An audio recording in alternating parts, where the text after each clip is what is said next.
en líneas torcidas. Monseñor John Cla, nuestro fundador, dice: Dios escribe recto en líneas rectas. Somos nosotros que las vemos torcidas.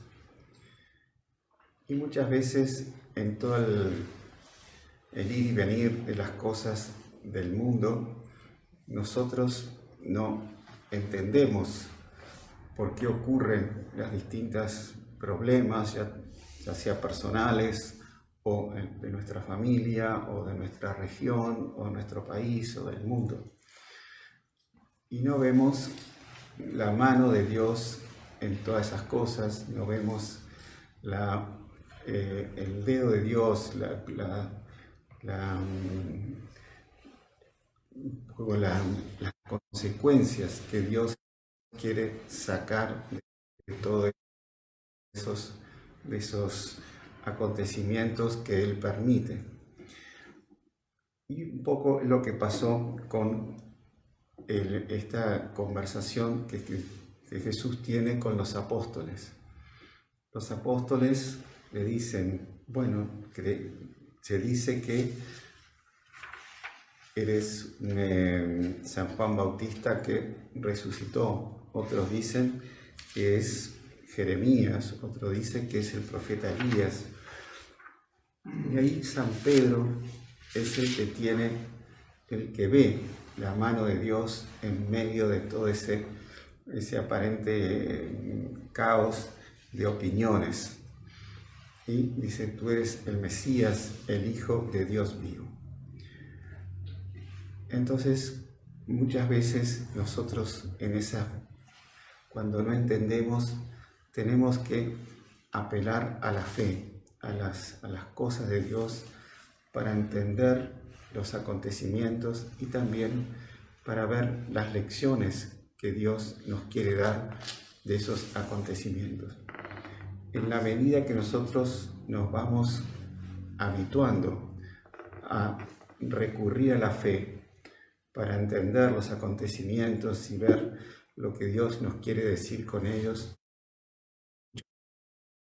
más robusta, se va haciendo más fuerte, vamos penetrando en la sabiduría de Dios. Por eso en la segunda lectura de San Pablo dice: qué profunda y llena de riqueza es la sabiduría y la ciencia de Dios, qué insondables son sus designios y qué incomprensibles sus caminos. Y pregunta: ¿quién penetró en el pensamiento del Señor? ¿Quién fue su consejero?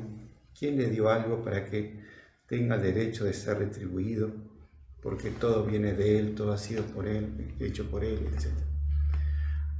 Entonces debemos, en la medida en que nosotros nos vamos habituando a discernir los acontecimientos a través del prisma de la fe, vamos adquiriendo poco a poco esa sabiduría de Dios. Es lo que eran los profetas en el Antiguo Testamento. Y bueno, el don de profetismo no cesó con el Antiguo Testamento, sino que sigue en el Nuevo Testamento y todavía más perfeccionado. Y por el bautismo todos somos profetas, sacerdotes y reyes. O sea que todos tenemos en algo ese don de la profecía, que es discernir los intereses de Dios, los ideales de Dios en los acontecimientos actuales. Entonces pedamos mucho esa gracia de siempre ver con los ojos de la fe esos acontecimientos. Muchas veces pueden ser catástrofes, pueden ser castigos, y de esos castigos se sacan maravillas. Por ejemplo, si vamos a ver la vida de los santos, San Ignacio de Loyola, él era un gran militar, estaba defendiendo la ciudad de Pamplona contra tropas francesas, y de pronto una bala de cañón le destroza la rodilla él tiene que ser sacado del combate, pierde la batalla y va a hacer su recuperación, la convalecencia a la casa de un hermano. Pide libros para leer, para ponerse en ese reposo. Bueno, pide libros de caballería, no había, y le dan libros de santos. Y es ahí cuando él dice, bueno, si ellos pudieron hacer todo esto que hicieron, ¿por qué yo no voy a poder hacer? Entonces ahí se decide a ser santo. Y bueno, ahí se raja la pared del cuarto de él, que era como que el demonio salía de atormentarlo, y ahí él comienza la conversión de él, hace un viaje a una peregrinación a Manresa, bueno, después toda la vida de él, y funda la iglesia, la Compañía de Jesús. Pero todo fue a partir de un aparente derrota en el mundo, y nació triunfante para Dios. Lo mismo San Alfonso María Ligorio era un gran abogado. De pronto hay un gran juicio por la disputa de una ciudad entre dos grandes familias importantes allí en Italia, y todo el mundo mirando el juicio, en un juicio público, y de pronto le toca a él defender a su cliente, y lo defiende bárbaramente, muy bien. Y de pronto el otro abogado le dice, bueno, sí, está bien lo que usted dice, pero en este caso, en esta ciudad, rige tal ley. Y ahí él le da la razón, pierde el juicio.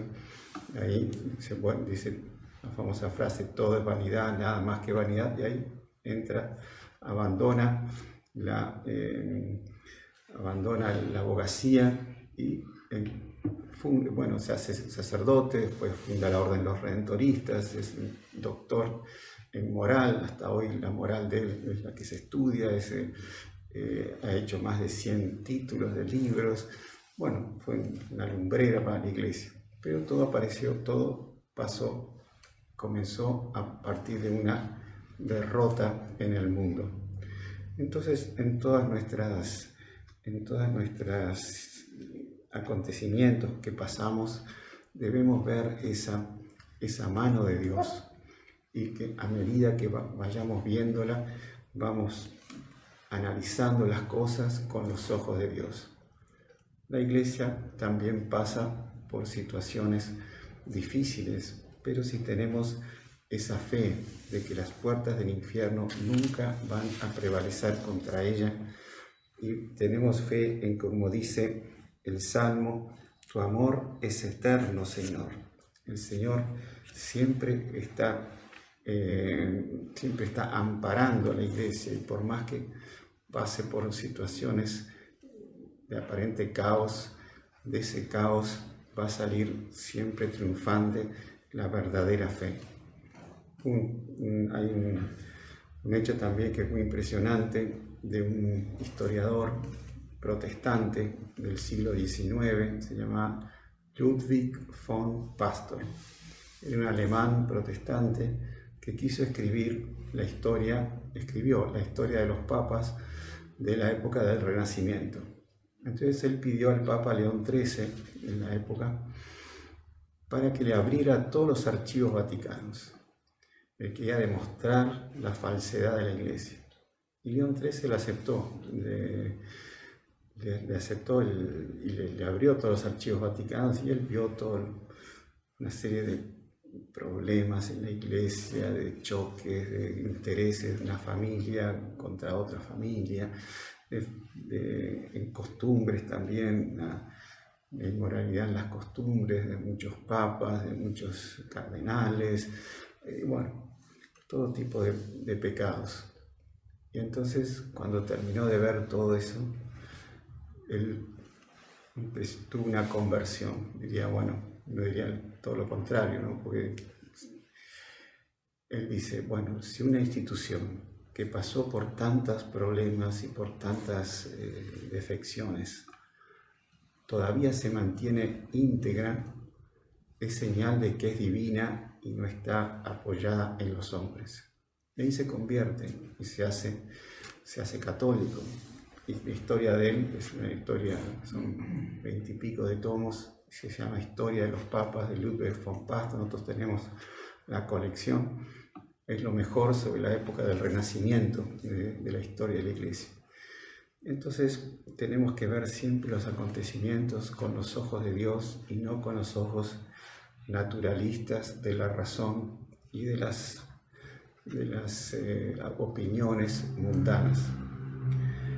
Pidamos mucho a la Santísima Virgen que nos aumente la fe, que nos haga una fe fuerte, una fe robusta, y que siempre nuestra fe nos impulse a amar cada vez más a la Iglesia, nuestra Madre. Todos somos partícipes de la Iglesia por el bautismo, y no podemos tener una piedad solamente dedicada a nosotros, sino también en nuestra piedad también tenemos que preocuparnos por las cosas de la Iglesia, por los acontecimientos de la Iglesia, rezar por eso, hacer sacrificios por eso, para que la Iglesia resurja nuevamente y triunfe en el mundo entero. Ave María Purísima. Sin pecado concebida. Creo en un solo Dios, Padre Todopoderoso, Creador del cielo y de la tierra, de todo lo visible y lo invisible. Creo en un solo Señor Jesucristo,